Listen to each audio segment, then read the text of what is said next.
ब्राह्मण का सपना। एक गांव में स्वभाव करीबन नामक ब्राह्मण रहता था।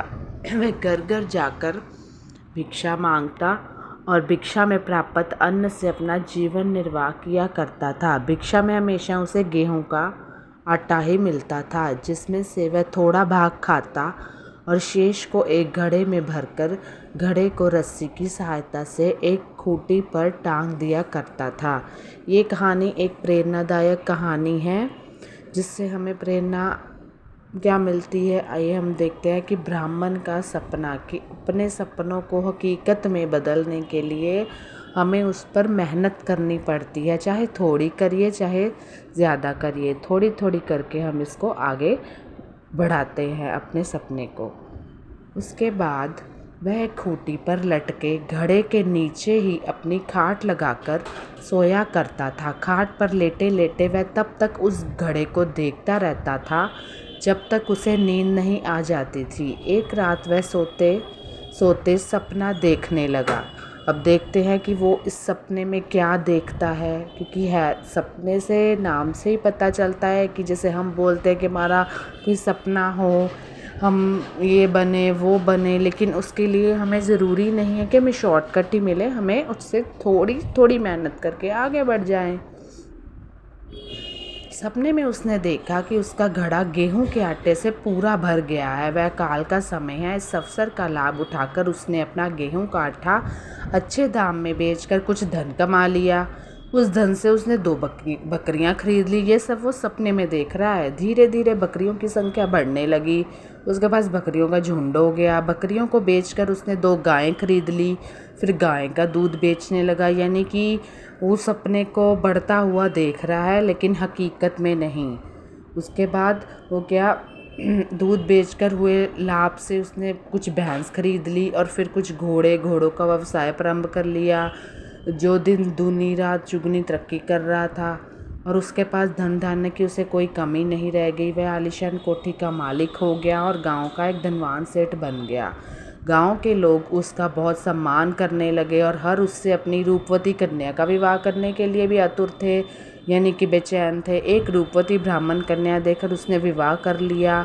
सुखी जीवन व्यतीत कर रहा है और वगैरह वगैरह। विवाह उपरांत उसने पुत्ररत्न की प्राप्ति हुई है, जिसका नाम उसने सोम शर्मा रखा है। सोम शर्मा एक चंचल बालक है, जो कि सारे बालक चंचल होते हैं। उसकी बाल सुलभ क्रीड़ाएँ देखते बनती हैं। ये सब वो सपना देख रहा है।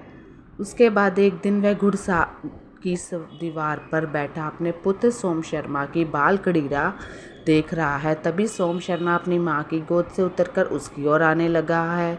यह देख वह क्रोध में आ गया और अपनी पत्नी पर चिल्ला रहा है। अपने बच्चे को संभाल, किंतु घरेलू कार्य में व्यस्त होने के कारण उसकी पत्नी उसकी बातों पर ध्यान नहीं दे रही। यह देखकर वह क्रोधवश वह उसे पैर से मार रहा है। अब देखो, ये जो सपना देख रहा है, ये पैर से देखते हैं आगे ये किस चीज़ को मार रहा है। इस कहानी से हमें ऐसे बहुत सारी चीज़ें, आप खुद ही जब इसको पढ़ोगे आपके दिमाग में बहुत सारी चीज़ें आने लगेंगी कि हम जब सपना तो देखते हैं, लेकिन इसको हकीकत में बदलने के लिए ये नहीं होता कि हम तुरंत एक सपना देखेंगे वो अगले दिन हकीकत में बदल जाएगा। उसके बाद सपने में ही ब्राह्मण अपना पैर चलाने लगा। ज्यों ही उसने अपना पैर ऊपर उठाया, वह खूंटी में बंधे घड़े को जाकर लगा और घड़ा गिर गया, क्योंकि उसको लगा कि वो जो घड़ा है वो उसको अपनी पत्नी लग रही है ना। वो अपने सपने में ही सारी अपने हकीकत के खाव बुन रहा है।